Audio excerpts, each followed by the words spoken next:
আসসালামু আলাইকুম। প্রথমে ধন্যবাদ জানাই যারা আজকে এই অনুষ্ঠানটা আয়োজন করছে, আমাদেরকে একত্রিত হওয়ার সুযোগ দিচ্ছে। আমি স্মরণ করতেছি আমাদের যারা শিক্ষকতা পেশায় নিযুক্ত ছিল তখনকার সময়, যারা আজকে হয়তো বিভিন্ন কারণে আসতে পারেনি আমাদেরকে।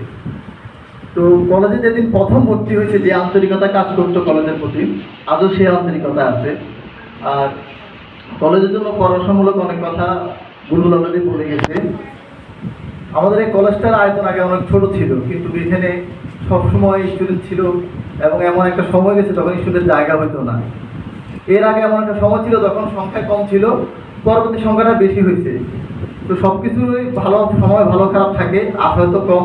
ইনশাল্লাহ ভবিষ্যতে আবার স্টুডেন্টের সংখ্যা সে আগের থেকে আরও বেশি হবে। তো এই কলেজটা হচ্ছে, আমি মনে করি এখন আমাদের কলেজে যারা ছিলেন বা আছেন ওনারা আমাদের গার্ডিয়ান। একটা সময় থাকে যখন গার্ডিয়ানরা আমাদের দেখাশোনা করে, আমরা যখন প্রতিষ্ঠিত হই বা একটা জায়গায় যাই, তখন আমাদেরও কিছু দায়িত্ব নিতে হয়। তো আজকে আমাদের অনেকেই সে জায়গায় আছে। তো আমাদের সবার নিজের জায়গা থেকে দায়িত্ব নেওয়াটা একান্ত প্রয়োজন। আর আমি মনে করি আমি অনেকের তুলনায় লাকি, কারণ আমি এমন একটা পেশায় আছি যে পেশায় আমার অনেক শিক্ষক এই আইন পেশায় আছে। প্রতিদিন তাদের সাথে আমার দেখা হয়। ওদের এখানে আমার একজন সিনিয়র আছে, লান্ডন সিনিয়র মনির স্যার। তো আমি প্রথম দিন যেরকম ওনাদের একটা শ্রদ্ধা কিংবা একটা অনুভূতি কাজ করতে, এখন আমার সেটা করে। প্রতিদিনই হয়তো আমার ছাত্রদের সাথে আমার দেখা হয়, খোঁজখবর নেওয়া হয়, বা ওনারাও সবসময় গার্ডিয়ানের মতো আমার খোঁজখবর নেয়। আগে আমাদের যখন কলেজে ছিল 10 বেস, আমাদের আমরাই মনে হয় কলেজের সোনালী সময়ের স্টুডেন্ট মনে হয়। আমার মনে পরবর্তীতে এত স্টুডেন্ট আর ভর্তি হয় না। আমাদের সময় প্রায় 200-250 জন স্টুডেন্ট ভর্তি হয়েছিল অ্যানালগ যুগে। তখন এত পড়াশোনা ছিল না, এখন অনলাইন যুগ। আমাদের ঈদের পর একটা র্যালি হইতো, ঈদ পূর্ণমিলনী প্রোগ্রাম। র্যালিটা বের হলে এই মাথা থেকে ওই মাথা দেখা যেত না।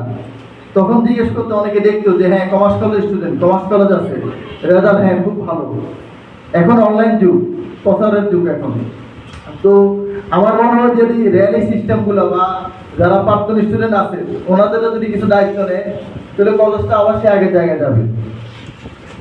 আর আমাদের যে 10-এর বেসের যারা, আমাদের সবার সাথে সবার এখনো সে আগের মতো যোগাযোগ আছে। কলেজ আজকে যে সুযোগটা করে দিচ্ছে সেটা আমাদের জন্য ভালো হয়েছে। আমরা একটা জায়গায় এসে পূর্ণমিলনী অনুষ্ঠানটা করতে পারছি। আমরা আগে দেখা যেত যে বিভিন্ন জায়গায় করতে হতে, কোথায় আসবো ডিসিশন নিতে পারতাম না। তো কলেজ ক্যাম্পাসে হওয়ার কারণে আমরা এখন প্রতি বছর ইনশাল্লাহ এখানে উপস্থিত হব। আর আমি আবারও ধন্যবাদ জানাচ্ছি আজকে যারা আসছেন এবং আমার শ্রদ্ধেয় শিক্ষক মণ্ডলীদেরকে, যারা আমাদেরকে আজকের এই সুন্দর প্রোগ্রামটা করার সুযোগ তৈরি করে দিয়েছেন। তো ইনশাল্লাহ প্রতি বছর আবার এরকম দেখা হবে। সংখ্যায় একটা সভা হবে, এখানে জায়গা দেওয়া যাবে না আগের মতো, এবং কিছু দায়িত্ব আমাদের নিজেদেরকে নিতে হবে। আমাদের এখনো অনেকে জানে না যে কলেজটা ক্লাস হয় কিনা রেগুলার। অনেক ভুল ধারণা আছে কলেজের প্রতি। এই ধারণাগুলো আমাদের নিজ দায়িত্বে, এই ধারণাগুলো ভুলগুলো সংশোধন করে যেন কলেজটার সামনে আবার আগের মতো গিয়ে যায়, সেই দায়িত্বগুলো নিতে হবে।